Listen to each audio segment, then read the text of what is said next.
ऐसा क्या हुआ कि हमें आज एक कॉल पर एयरपोर्ट आना पड़ा। तो गाइस हम लोग आ गए थे एक कॉल पर एयरपोर्ट। चलिए आपको शुरू से बताता हूँ। तो दिए गए एड्रेस के मुताबिक हम ऑटो लेकर निकल जाते हैं दोस्त के घर पर। आज दोपहर को मैं घर पर था और दोस्त का कॉल आता है कि उसे आज शाम की फ़्लाइट है और वो उसके घर पर एक लगेज भूल गया था। तो हमें उसको 3 बजे से पहले वो लगेज पहुंचाना था। तो दोस्तों क्या लगता है आपको, क्या हम 3 बजे से पहले एयरपोर्ट पहुंच पाएंगे?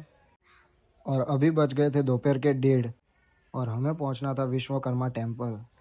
मैं मेरे दोस्त को अपनी कॉलेज दिखा रहा था जो थी HK कॉमर्स कॉलेज।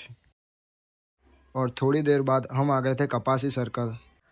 हमने ड्राइवर भैया को जल्दी जल्दी बोलकर इतना परेशान कर दिया था कि उन्होंने पूछा कि आपको इतनी क्या इमरजेंसी है कि आप जल्दी पहुंचना चाहते हो। तो हमने ऑटो वाले भैया को हमारे फ्रेंड की सिचुएशन समझाई कि उसको शाम के 4 बजे की फ़्लाइट है और हमें 3 बजे से पहले एयरपोर्ट पहुंचना है। तो ऑटो वाले भैया ने कहा don't take a fear when auto वाला भैया इज़ हियर। पहुंचा दूंगा आपको टाइम पर। और भैया ने हमें पहुंचा दिया था दोस्त के घर जहां से हमें लगेज लेना था। और हम चले जाते हैं अंदर सिक्योरिटी वाले भैया से बात करने। ठीक है। फाइनली गाइस दोस्त के घर से लगेज लेकर हम निकल जाते हैं एयरपोर्ट की ओर और दूसरी ऑटो करके हम चले जाते हैं एयरपोर्ट की ओर। मेरे दोस्त के कॉल पर कॉल आ रही थी कि उसके पास सिर्फ 20 मिनट है। फ्रेंड्स फाइनली हम पहुंच गए थे एयरपोर्ट। एयरपोर्ट पहुंचते ही हमने दोस्त का लगेज उसके अंकल को दे दिया था जो उस तक पहुंचाने गए हैं।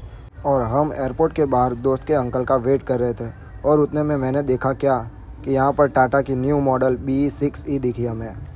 कुछ देर वेट करने के बाद दोस्त के अंकल आ गए थे बाहर। अंकल जी कहते हैं मेरे साथ चलो, मैं आपको आधे रास्ते तक ड्रॉप कर दूंगा। और हम निकल पड़ते अंकल जी के साथ। चलो अंकल जी की कार में बैठकर हम एयरपोर्ट से निकल जाते हैं। ठीक है। अंकल जी ने हमें आधे रास्ते तक लिफ्ट दी, उसके लिए थैंक यू बोलकर हम चलते हैं घर की तरफ। सो गाइस हमें लेनी पड़ती है आधे रास्ते से बस जो होती है BRTS की सुविधा लेकर हम पहुंच जाते हैं हमारे घर। हमारा आज का दिन बहुत भागम दौड़ी में गया। लगता है आज घर जाकर थोड़ा सा आराम करना पड़ेगा।